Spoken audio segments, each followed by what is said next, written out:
How's it going, guys? My name is Zach with the Movie Castle, and today we're going to be taking a look at Ghostlore issue number 2. This is written by Cullen Bunn and put out by Boom Studios, and overall, it's a book that, with the second issue, found me a little bit more pulled in. There's some interesting things that happen here. We see from the cover there is the rivalry between the father and the daughter. This issue will pit the father against a pretty aggressive spirit when he's alone. The daughter is away from the house, and we get to spend a lot of time with him. I'm really glad for this because I was worried that he was going to be a sort of one-note stern father character, but they put him in a very interesting place, and I am glad they spent some time with character development for him because a lot of this is going to be his story this chapter. And we also do get the section in the middle, which is going to be another story from one of the ghosts. It's a different story, but shares the same world. And I really do like that. I was wondering if this was just going to be fun anthology stuff in the middle, a bunch of different ghost stories, and it's very different than the first story and has a really nice ending to it, but you can tell from just what these characters are encountering that they share some sort of continuity between them, and piecing together the mystery of what the connecting elements are in all these ghost stories. That's an interesting idea. I mean, it's ghost lore, right? So I am curious to see what this whole mystery is about, and also where these characters are going. So overall, I think issue 2, issue 1 introduced us, 2 kind of set the pace where we're going, and I really hope, especially, with this setup, that the father becomes a really interesting, complex character, and I hope that the mystery that the ghost lore has kind of been setting up becomes a really interesting, complex mystery as well, and that looks like it is where we're going. So overall, this is a book that when I saw it on the shelf, I was like, hey, Ghostlore's out again, that's cool. But after having read it, I think I'll be much more excited when I see issue 3 on the shelf, because it did take me that next step into the comic. Anyway, if you guys want to see a little bit more of an in-depth analysis, I'm going to switch to the close-up camera. I'll show you guys a little bit of the physical release, a little bit of the story, a little bit of the art, and I'll talk a little bit more about it. However, no major spoilers. I'll be steering clear of the end. But anyway, if you guys want to see a little bit more, let's go ahead and switch to the close-up camera. Alright, here we are inside the castle taking a closer look at Ghostlore number 2. Let's go ahead and bring it closer to the camera. We can see it is a sort of, cover, just a simple character portrait that kind of emphasizes the tension between the two main characters there. And I do kind of like, her razor blade necklace kind of does mirror the priest collar.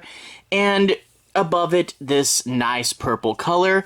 A simple but effective enough cover, and I do love the purple otherworldly vines. That's going to be a key thing to remember from this book. Flip it to the back, we can see the nice Ghostlore back with the trees again, and then the cover credit and the 02011 Boom Studios number 2. Flip it open, and we get the credits page, written by Cullen Bunn, illustrated by Leomacs, colors by Jason Wordle, and Nightmares in the Flesh, illustrated by Danny Luckert. That's the whole other story thing, And after that, let's go ahead and take a little bit of a look at the story. I'll try not to go too far, but I do want to show you guys some of the art and talk a little bit about the story itself. But I do like this nice cold opening. They don't ever spell out and say exactly, in the last issue, spoilers for issue 1, but in the last issue, the mom and younger brother died, and they don't ever have, that hospital scene, oh, they're dead, or something like that. Instead, you see this wreath, so it's Christmas time, but you would never know it, a bunch of grieving cards, and the dishes all piling up. The house is being not taken cared for, so you get the sense of depression just through the visuals, and we also get the two main characters dealing with things in their own way. The father picks up the Bible, and he's actually going to have a crisis of faith and throw it away. The girl will be looking in this jar here, and I think she's trying to find her cigarettes, but someone apparently got to them first, so she is going to leave her father to go get more. And while the girl's away, we are going to have the next ghost wanting to tell his story. And I really do like this. I thought the father might be like cold and angry the whole time, and I thought it might just be kind of a one-note character. But in this issue, the very second issue, putting him alone and having to try to pacify the ghost by himself is going to put him in a very interesting and different place. And this ghost is very in your face. And even when he agrees to help, that is a pretty threatening thing there, the way he gets big and just rushes at him. But the ghost is going to tell a story, and we can tell through, the similar artwork as last time, but also just what happens here, that things do connect. So it's not just going to be anthology. There's some sort of mystery to uncover what's going on in the ghost world.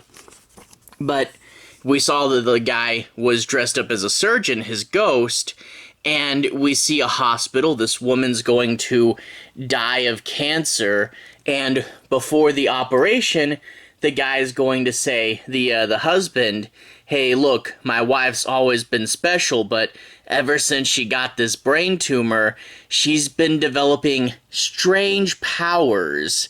And of course, he's a doctor, he's a man of science, he's not going to listen to that.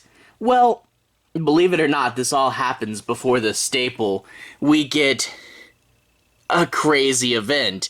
And what's the doctor going to do when we get a remember Spider-Man 2 and that whole Doc Ock scene?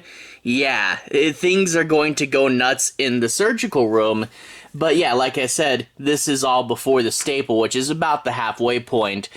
We get the resolution to the doctor's story, and let's just say, the way that things end in the past is a very unexpected and dark note, and I really did like it. But then we also have to jump back to the present, and let's just say the father trying to pacify this ghost, especially when the daughter's out there for the cigarettes and he's alone. Let's just say I was quite surprised by that scene. I thought, you'd get I really honestly thought, when you get the gruff priest that's not listening to his younger, daughter who wants to rebel. I thought, okay, it'd be where this guy's just kind of stuffy or something. But to see him and what he has to do when he's alone, and plus the fact that the daughter's not there, and, plus she must be feeling all kinds of things already, I am really curious where this puts these characters in, and I'm really hoping to see a strong back and forth between these two, because they really do mix up the situation here, and that is a really good thing. And of course, more hints as to what this bigger world is like. Overall, really did like it. I liked the first issue. I didn't know 100% where we're going, but this one really built upon it, really pulled me in more, and I have to say I'm really excited for more Ghostlore, so definitely would recommend it. And if nothing else, we got this really nice purple vine, but a really solid story that's starting to build some mass, and I really do like it.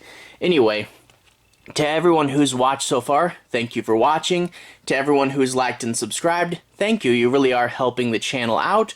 I'll leave a relevant playlist on the bottom. This should be my Cullen Bunn playlist, where you can see me review other things, like I covered the first volume of Harrow County. The Unsound is a really great underrated Cullen Bunn book, but also the first issue of this. So if you guys want to see more, you can click there and see more. Anyway, have a good day. I'll see you guys again very, very soon. Relevant playlist on the bottom. Have a good day now.